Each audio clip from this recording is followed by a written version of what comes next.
Hello, good morning, good afternoon, good evening. Thank you for joining our SIG API Machinery bi-weekly meeting. Today is June 1st. Half of the year almost flew by. Can you believe? Like, I don't know where the time is going, but I'm glad to see everybody joining and safe here. We have a nice agenda today, so I guess we will get to it as soon as we can. So the first one is Joe to provide a cell update. So I will leave it to you, Joe. Hi, can everybody hear me? Yes, thank you. Great. Is it okay if I share some visual aids?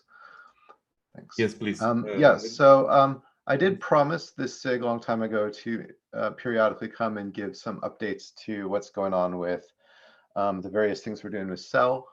So this is my attempt to honor that.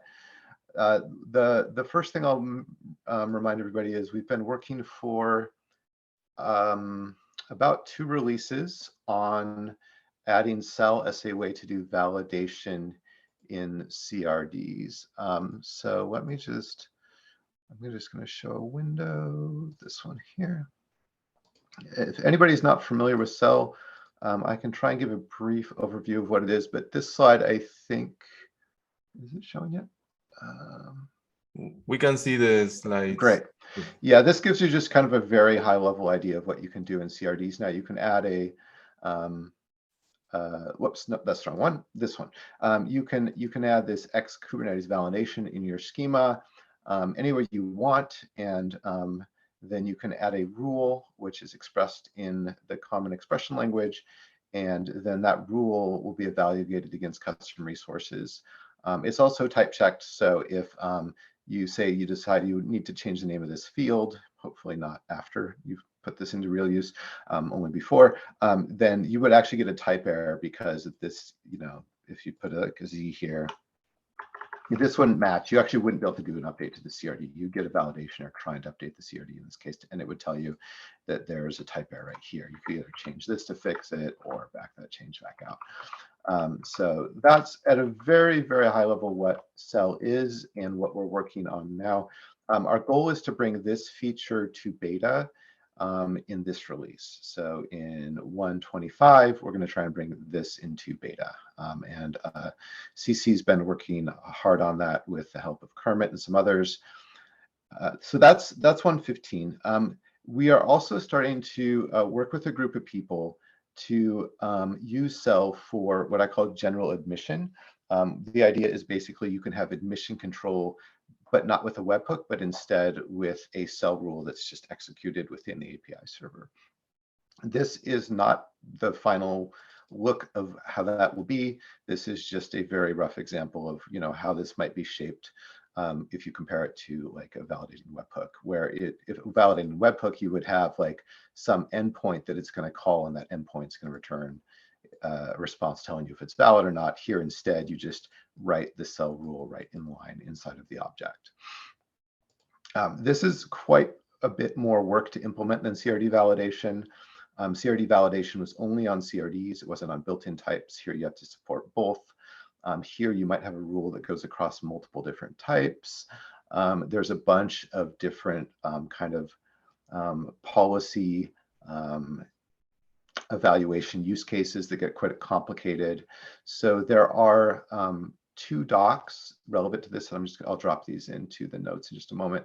One is kind of a high-level explanation of how we're thinking about breaking down the design of this. We're splitting across multiple contributors in the SIG. So we have CC, Tim Leclerc, we have Max Smythe, we have Ben Luddy from Red Hat. So there's quite a few different people working on thinking about the various different parts of this. Our plan is to spend this current 1.15 cycle just working on a provisional design, and then in 1.16 to try and start to bring what we get designed into alpha. So we're pretty early on this, but I just wanted to make everybody aware. There are also some experiments going on in SIGAuth to try and do some things with Cell, but they're very early points, proof of concept experiments. So these are the main 2 features that we're working on now. I will open it up for questions if anybody has any questions about what we're doing.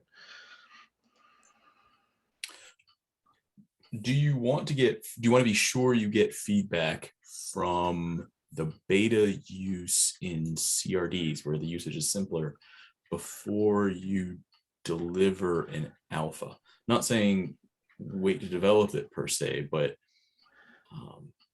figure out the rough edges there. I remember you spent a lot of time thinking about what was supported, what wasn't supported, and feedback on that seems like it'd be valuable.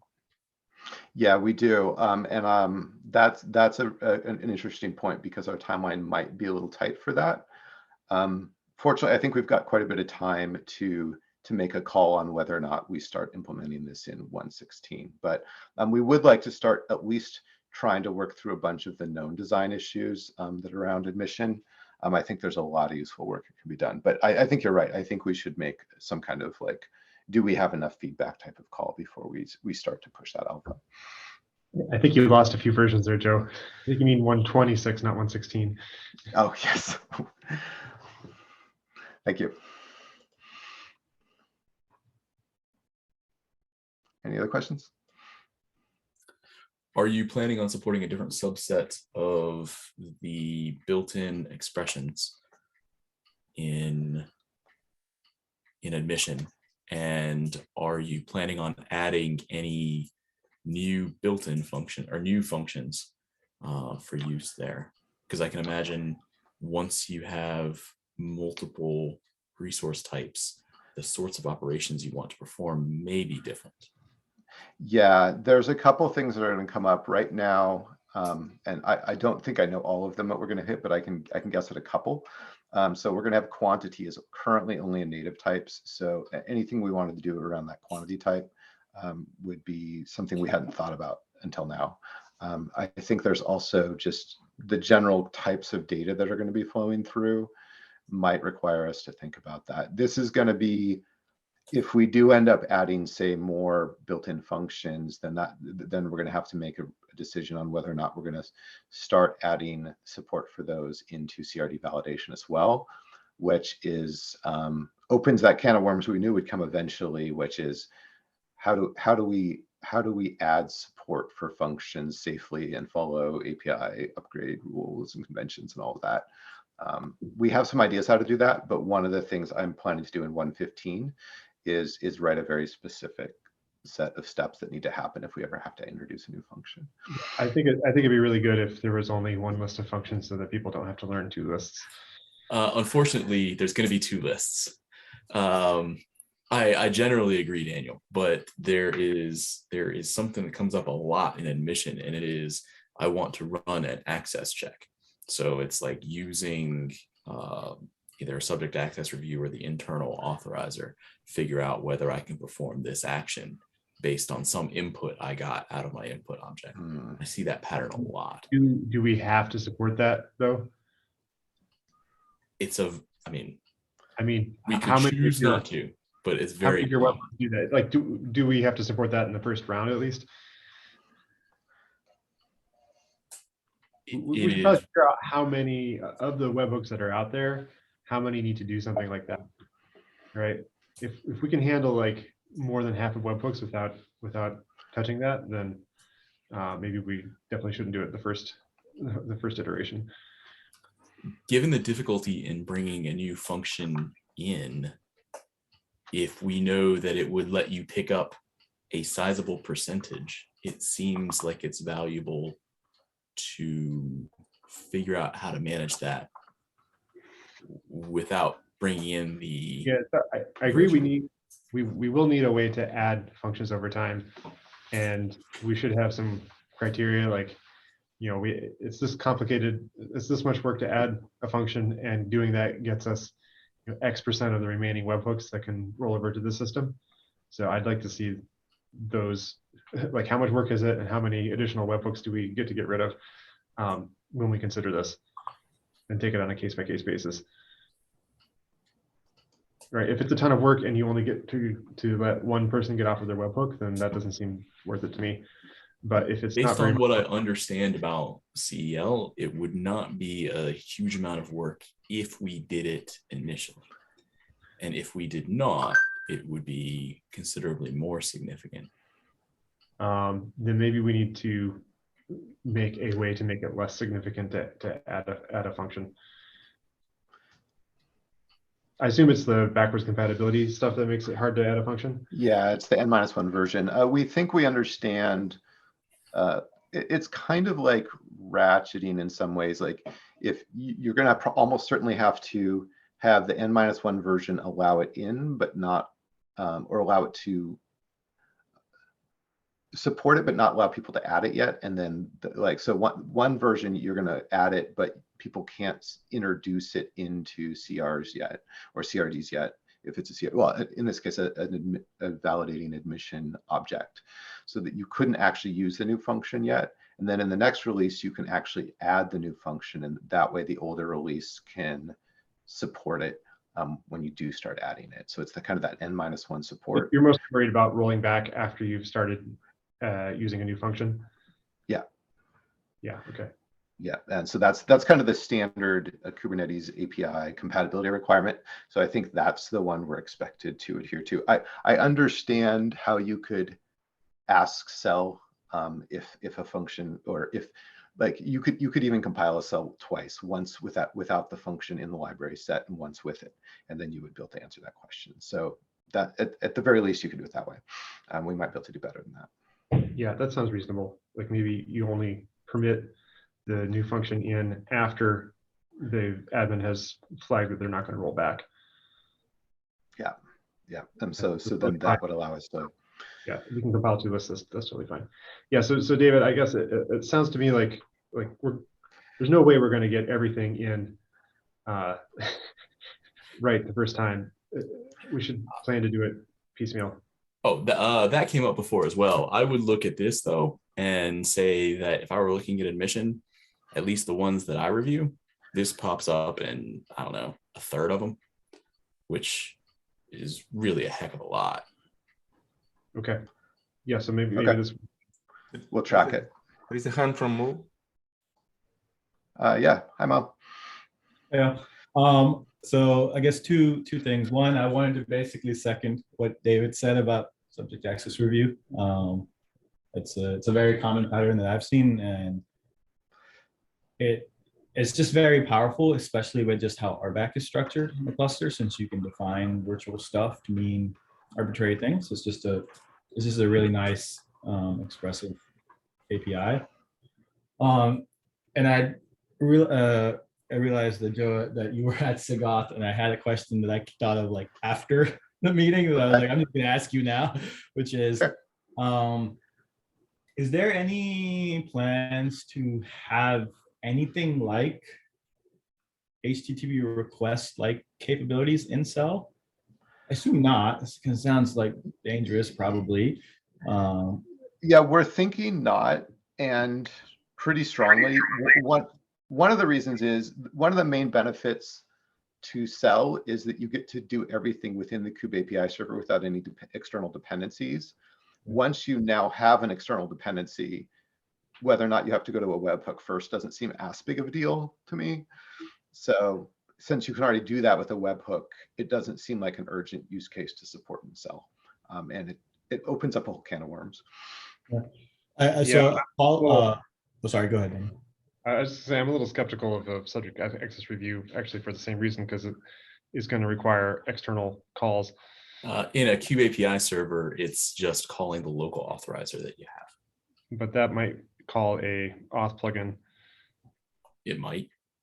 Okay. But it is incredibly common. Like anyone can modify this object except for this area of it. So the other sort of follow-up I had is, so the sub context of like, well, I probably don't want to have arbitrary request capabilities. Has there been any conversations around basically asking the local cache of the API server for data? Like, hey, is there in your cache a pod right now with this name and UID in this namespace? And if so, can I see it maybe? So this is something that we want to have a real discussion about, because one of the use cases with Cell admission is kind of like policy engine capabilities, and a lot of policies engines need some type of configurability of their rules. And we're not sure how to support that yet. So I've been talking with Max about a bunch of the use cases, and one of the proposals that people suggest when they hear the use cases is that, like, well, just put the configuration in like another object and then allow the admission rule to look up that object as well. But that, of course, means that you've made this system a lot more complicated, because now you're like looking up a second object.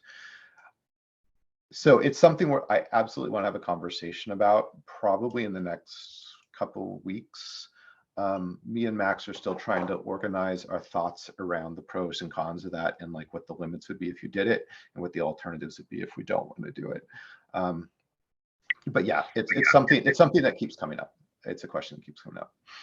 My preference, barring like extreme reasons not to do this, my preference would be to just limit the expression to things that can be found in that, like that object and maybe the namespace object, since API server has those already. I'm not very excited about adding additional lookups to other objects. Yeah, I don't know, maybe David feels differently, but that seems like that will make it drastically more complicated.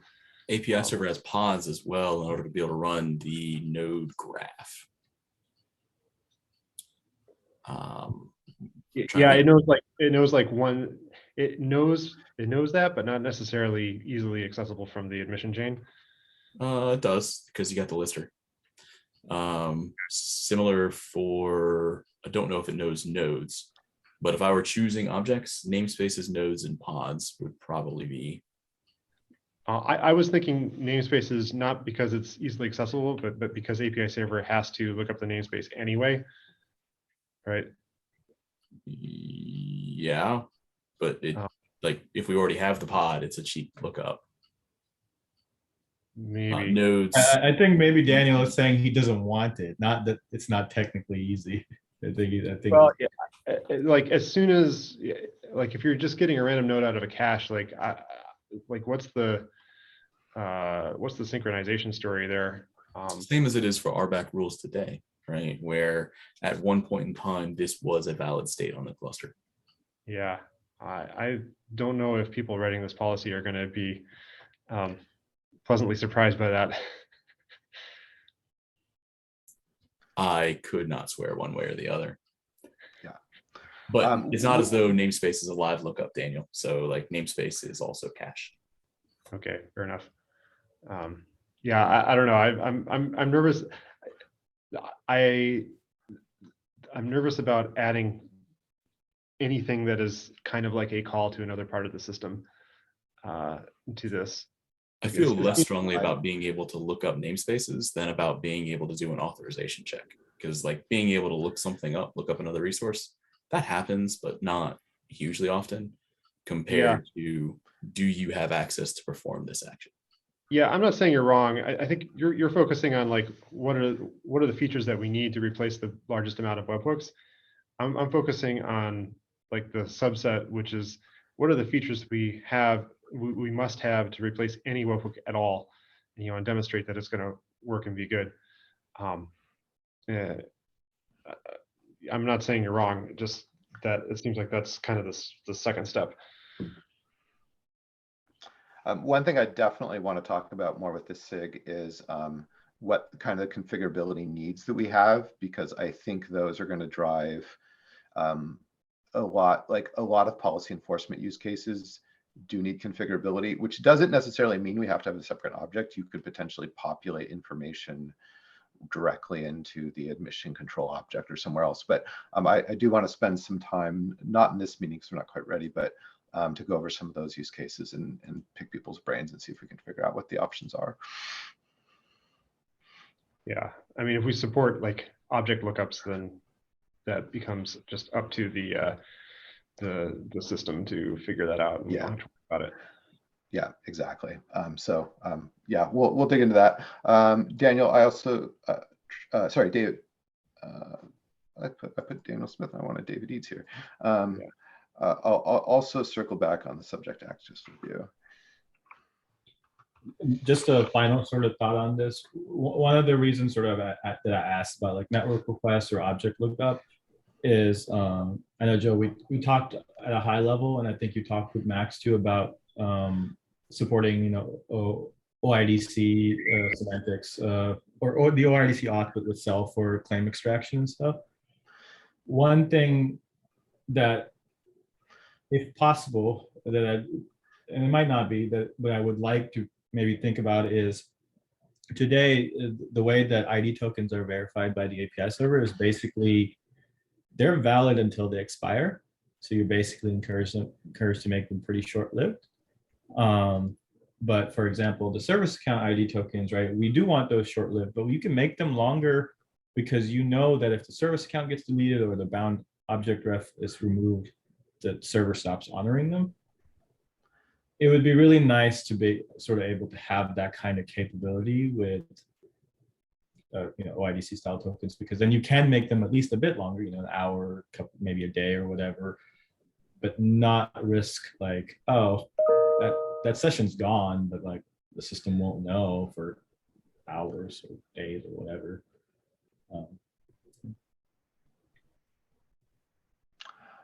Okay, so that would be, and in order to do that, you would need some kind of, is that a use case where you need subject access review inside the cell environment? I don't think it would be a subject access review as much as it would be like, hey, all right, I extracted this claim from this ID token, which is like the session identifier. I want to somehow ask the system, is this session still valid? Okay. So another reason why I'm a little nervous about adding subject access review to the webhooks is like, that's only mutating. Like, how do you make that work inside of validating? Subject access review is a virtual API. It doesn't mutate anything. No, I understand that, but like, sure, I can easily see how you can prevent people from modifying objects by doing a subject access review lookup in some webhook path.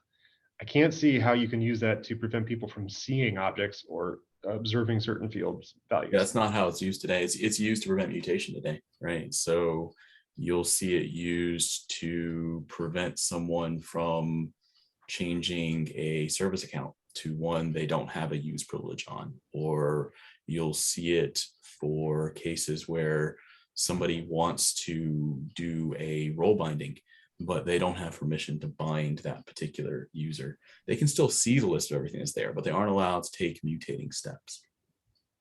Okay, all right. That seems like a significant caveat that may not be obvious to people at first. But it's obvious to the people who write the admission webhooks that enforce this, right? Like, maybe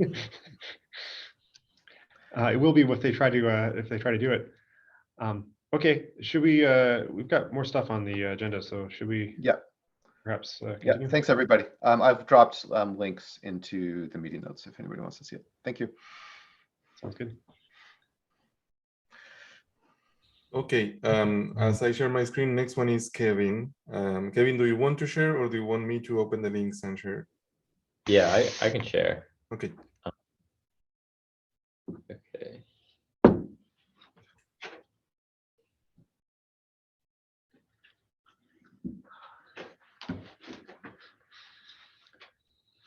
Okay, sweet. So I'm here to talk about union types, also known as one-of types. And just for context, these are when you have a field or a number of fields of which only one can ever be set at any given time. And these have existed in Kubernetes for a while. There's a couple examples that I'll go over and a few different ways we do it. But the issue is that there are a few different ways that we do it. There's not really a standard approach. There's a few implicit approaches. And I would phrase this as these haven't existed in Kubernetes, and there's a various number of ways that people work around that. Yeah, sure. That's true. And we took a stab at fixing this and standardizing things a few years ago, and that kind of stalled. And so I'm here to go over kind of refresh us on what the approach was there, what we're doing differently this time, and kind of get a consensus to see if we can move forward on a KEP to standardize these things. And so the primary goal here is to kind of follow the design pattern of make the easy things easy and make the hard things possible. And the easy case here is I want to create a new union type for a new API, or for for a new field basically. And how do I do that? And then kind of the harder case is we have these existing kind of workarounds for the lack of union support, and we want to maintain those and make it possible to kind of add new fields to those, or kind of standardize the validation of those. And I guess kind of the state of the world when we say that there's kind of these workarounds for unions is that there's 3 ways that people create fields, of which only one of the fields can be set. And that is with a separate structure that has a bunch of fields, only one of them can ever be set. And that's the kind of container state example is a good example of that.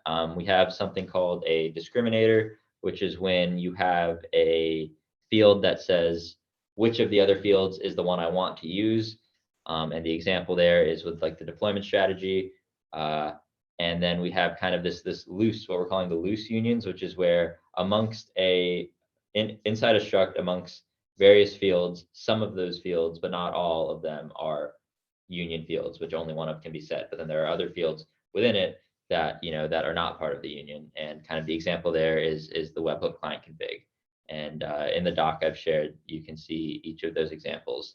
And so the previous KEP basically wanted to make it so that all of that in the happy path, when you're creating a new union struct from scratch, you should use a discriminator. And this became difficult because there was not consensus around using this discriminator. It seemed kind of unnecessary to force people to add this extra field for the purpose of determining which field is the valid one. And that there's a KEP link here that kind of talks about that approach and how there's what Go tags and open API generators can be used to kind of approach that. The advantages there is that it kind of built off of or paralleled some of the existing unions that already use this discriminator, and I just described the disadvantages, that it's kind of this extra field. We've been discussing this, and we think that we can be simpler than that. We don't need a discriminator, and that the kind of simplest path forward is to make it so that we require new unions to just put all their union fields in a separate structure, and that way, and we tag that structure with a Go tag, and we'll know forevermore that only one field in this structure can ever be set at any given time. And this in kind of the 3 examples here, this example 1 talks about kind of how we within this fraud mode, there's only one field that can be set. The open API generators will take this tag and create a new X Kubernetes union type union field, and kind of go forward from there. I think that it shouldn't be too controversial to try to get consensus that this is how we want to do new unions. And I think most of the contention comes around as we discuss how to further support the existing hacks or the existing unions or the existing workarounds for unions. And for that, we kind of fall back on the original KEP that attempts to support these loose unions by adding a union member field for all the union types. And in the case where there is a discriminator, we continue to support the discriminator just so we don't kind of unexpectedly drop support for a field that most people are used to thinking of as the discriminator of this union type. So can we take a pause there? David's got a hand up. For sure. Yeah, I'm interested about those of us who think that a discriminator field that says I intend this is a great API choice to add, so that when you have skew between clients and servers, the intent of what was sent is extremely clear. Yeah, that was the original reason for them.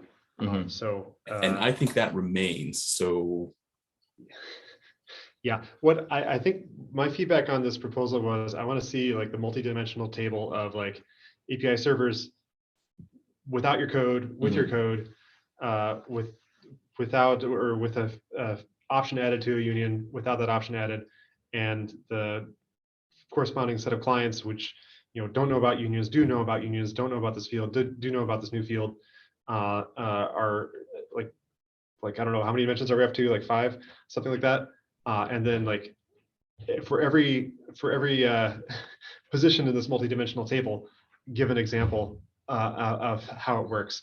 And I'm not convinced that we can get rid of the discriminator field and still have every case in that table work.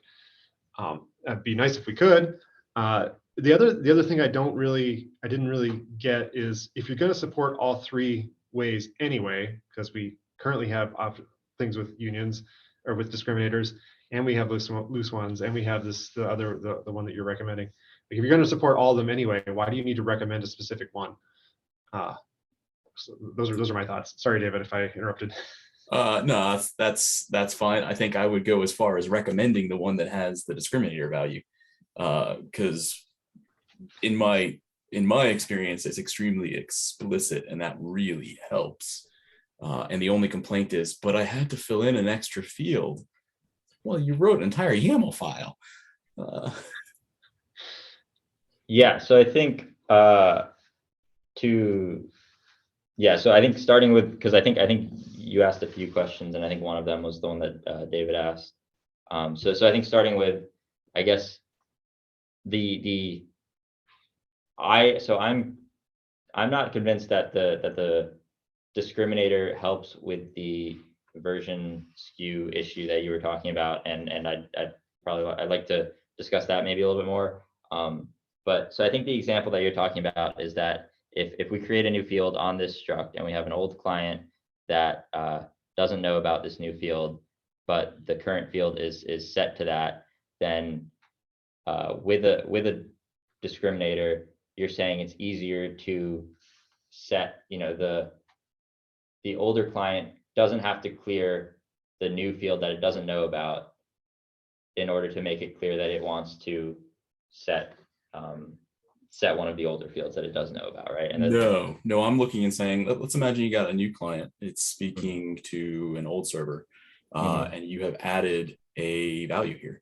And so you submitted a value that has some pointer set, and it gets cleared when the API server reads it. And now it's received an object, and it's got to decide what to do about this. And instead of being able to say, I don't recognize this discriminator foo, it says you're missing a pointer somewhere. And then on the receiving side, if you skew in the other direction, right, you have something that is now reading down a struct. It probably doesn't have logic in it that says, this is how I handle discriminated unions. It's probably got logic in it that says, here's how I handle each of the bools that I have, because that's what we wrote in Cube years back. And when we do that read, all of them come up empty.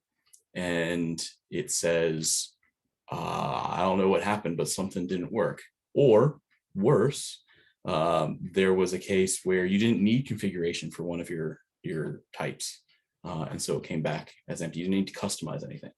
And with the discriminator, you can say, I don't recognize this. I'm either going to skip it, I'm going to put an error on it, I'm going to do something else.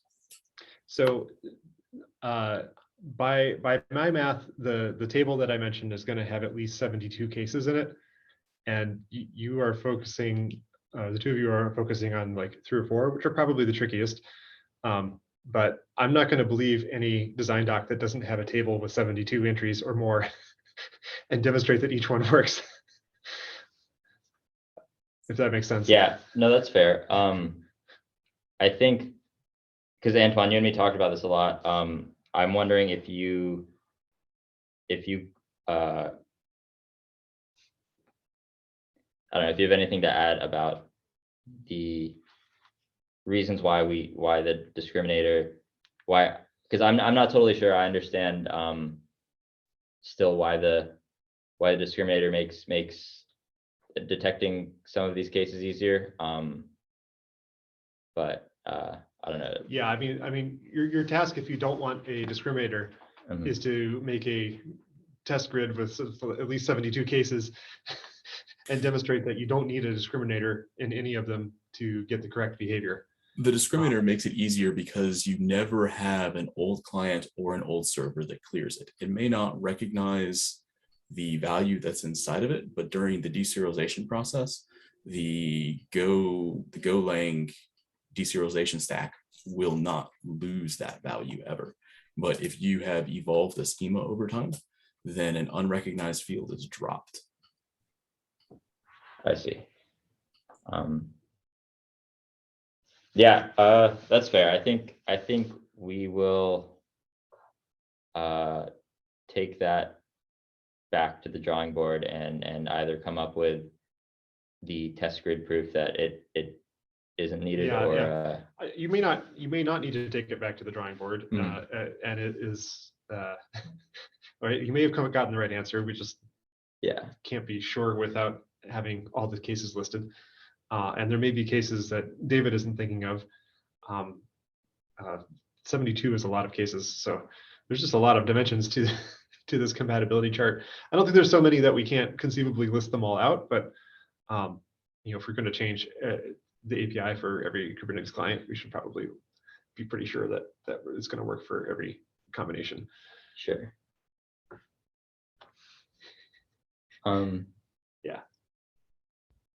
Yeah. Okay. I think that sounds good. I've noted the feedback, and we'll. And this document is viewable by other people? Yes. Okay. Yeah. Cool. Presumably join the API Machinery list, or is it just public access? It's just public access. Oh, okay. Yeah, it's public comment access. Very cool. Okay. Should we continue? Yeah. Thank you, Kevin. Thanks, Kevin. Okay, I can share my screen. If you can stop sharing, Kevin. Thank you. Give me a second. Too many screens. Okay, so the next one, I believe I saw the author on the call. Rishit, are you there? So mine is more of a question. So like this is my first API Machinery meeting. I was at KubeCon Europe. I got motivated to join the SIG, and I had been using the Python client for quite some time, which is a part of, which is a sub-project of the API Machinery group, and there was just this. And there was this issue I came across today morning when I was trying to install the Python client, and then I thought to fix it. So this being my first contribution to the API Machinery SIG, I mainly had two questions. First off, if I want to, let's say, start working on an issue, what is the process? How do I know that if the triage is accepted or not? I could start working on it. And the second one was, or should I probably simply just run /assign or continue the conversation in Slack? These might sound like, I don't know, silly questions, but just had those. So the answer is you can either just say I'm working on it, or you can ask if anyone else is working on it. Like just leave a comment on the issue. But generally, if you see something not getting done and you're interested in doing it, then it's fine to just start doing it and communicate with us. And if it is large and complicated, then probably ask on Slack or on the email list if it needs a cap or not. Yeah, I don't know if you've got anything to add, David.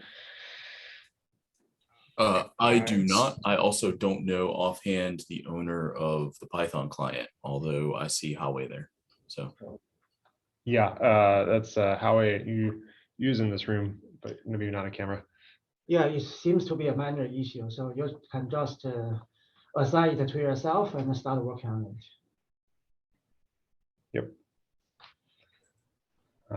Okay, any other Thank you questions? so much. No, thank you so much. Cool.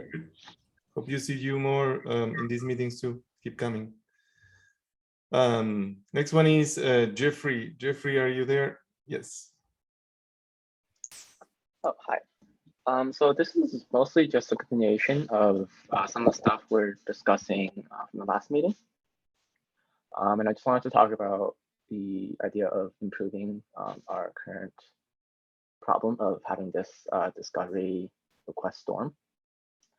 And the essentially, we have the discovery API, which is made of a lot of small objects, and these objects are split by group version. And with more complicated API servers and CRDs, the total number of requests to get all the Kubernetes API objects from a client is quite large. And this can cause delays and even for some clients hitting the client go like burst limit.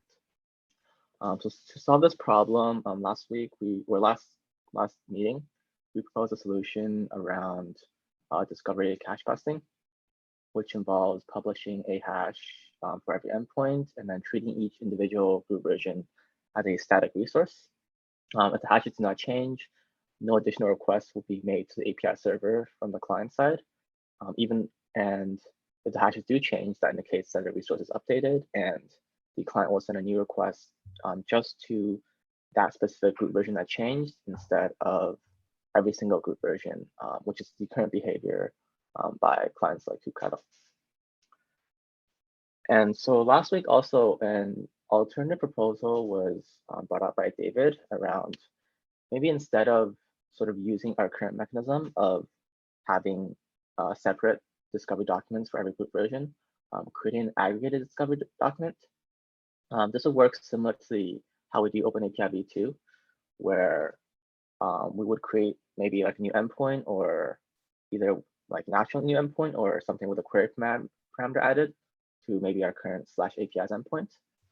And instead of publishing a separate discovery document for every group version and asking the clients to aggregate it, we would aggregate it on the server side, maybe using a separate controller, and basically directly publishing that aggregated document such that the clients would only need to request the discovery document once instead of having this storming requests every time something is updated. And would also then use e-tags to prevent clients from downloading this discovery document if they already have the latest version, also similar to OpenAPI. And they can use the e-tag to ping the API server to detect changes if there are any. So currently both the solutions, one is discovery cache busting and the other one is aggregating the discovery document. They both have their set of pros and cons. And I just like to take this meeting to maybe get consensus on sort of how we want to solve this discovery request storm problem.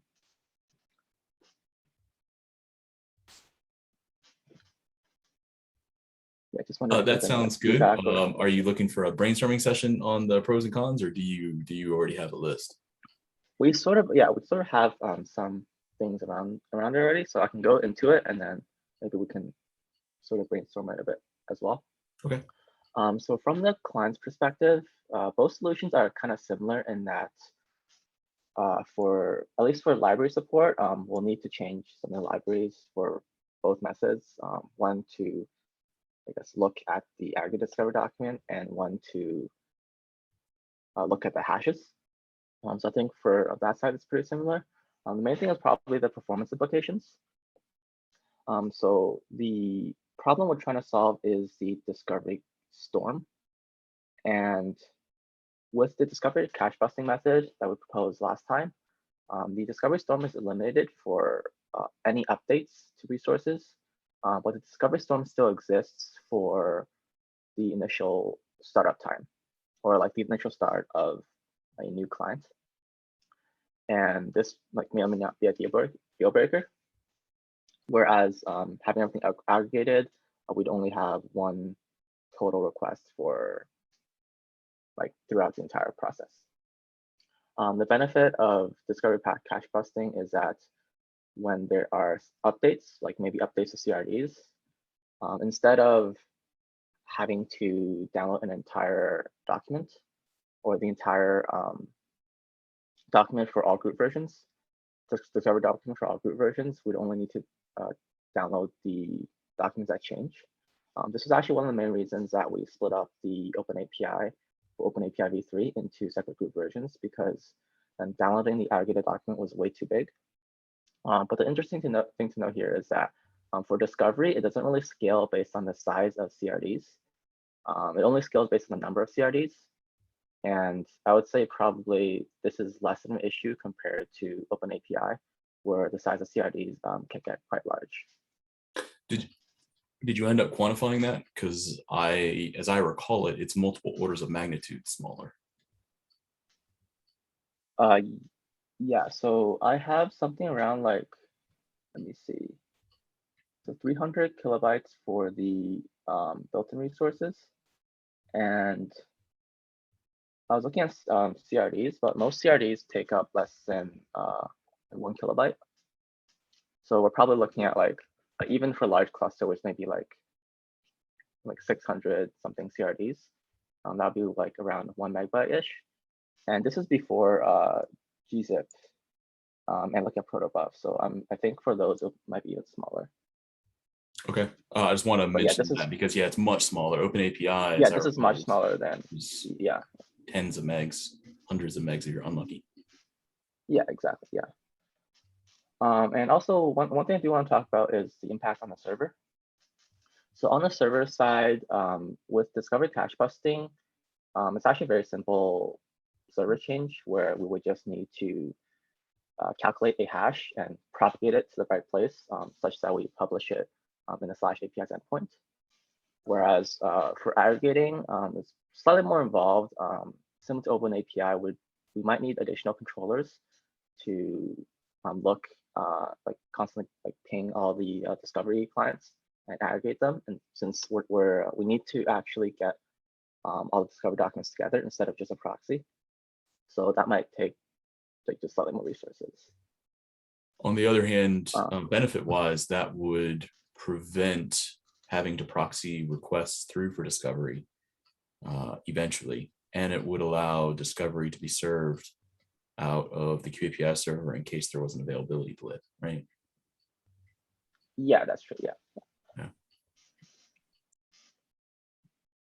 Yeah, and also one thing around so we actually did a prototype for discovery cache busting. One additional thing was that we needed to add an additional field into the API services status field to properly pass this hash to the API server. And this might affect things that potentially watch the API service list.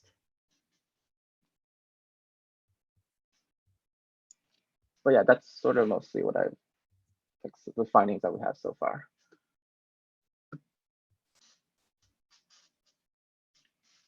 I like your pros and cons list. Do you have a recommendation out of it? So currently, at least that's what I'm thinking, is that the aggregated discovery sort of method is much easier. I think it's just less error prone in general compared to discovery cache busting, where there's a lot more cases that we have to account for. And also for the performance side, I was just looking at sort of how, in general, sort of what causes the discovery document to be updated. And it seems to be a lot of times it's around installing new features. CRDs would get installed, maybe a bunch of them would get installed together at once, versus, I don't know, maybe periodically you see a CRD update, which I think sort of gives less benefit to discovery, the cache busting method. And I'm sort of more leaning towards the aggregated discovery document method for right now. I think that makes sense to me. I think I thought of one more pro in favor of the aggregated approach with the E-tag, and that's that since E-tags are standard, even though we have to teach the clients to go to a new endpoint, the actual caching mechanism would be something that was fully built in for them in their standard libraries. or at least we would expect that, right? And so that might make the chances of clients picking this up and using it properly higher. Right, yeah. The discovery cache busting, I think the headers that we publish are also standardized, although I would say probably library support is, at least compared to ETAG, is probably like less, or there's less libraries that support it. I'm embarrassed then. I didn't know that that was a standard header.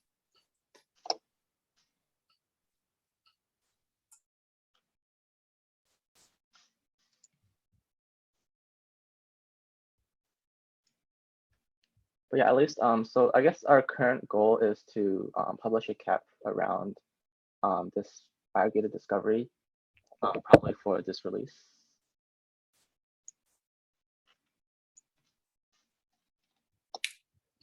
That's just publishing the cap, right? Not implementing. I think, I mean, we're probably aiming maybe for alpha this cycle. Okay, all right, then let's try and get agreement on the cap, not just publish it. Yeah, are you looking to publish this week? Hopefully, Yeah, I think yeah, we're about 2 yeah. weeks out from cap freeze. Yeah, Okay. yeah. The deadline is the June 16th, so that's why we're hoping to get some agreement. I like the idea of the aggregated approach of the ETAG. I think the pros and cons made sense to me. When you write the cap, I suggest including your pros and cons and the alternative down at the bottom. There's an alternative section. Oh yes, we already yeah, have the design for the discovery cache busting, so we'll probably just put it into the alternative design. Cool. Should we move along to the next item? Yes. Last but not least, Cici is here on behalf of the release team. So hi, Cici. Hi. Yeah, I just want to say hi. Since it's the beginning of the new release cycle, so I try to drop off on each 6 meetings and say hi, and maybe together we send out some reminders of the release milestones and so on. So just a brief introduction. Cici, I also working SIG API Machinery as well, and in this release cycle, I'll be the release lead for the 1.25 release. So hopefully the release cycle went smoothly. And we start the call for enhancements. So just a reminder for the SIG leads, please do remember to opt in the enhancement into the enhancement tracking spreadsheet. So this release cycle, we ask all the SIG leads to do so. So if you have a cap you want it to be tracked in this release, please remind your SIG lead to opt in your cap into the spreadsheet. And there's some major milestones. We have the I'm sorry, we have the enhancement PRR soft deadline next Thursday, and the enhancement freeze is the week after next Thursday. And also we are currently targeting August 23rd for our official release date. And that's, I guess, all the milestones. Oh, by the way, the code freeze is on August 2nd. Yeah, that's it. Very good. Yeah, anything else you wanted to say? Just that? Yeah, just say hi. Okay. Well, thank you for leading the release of 125, and we are here to help with everything you need. Okay. Thank you.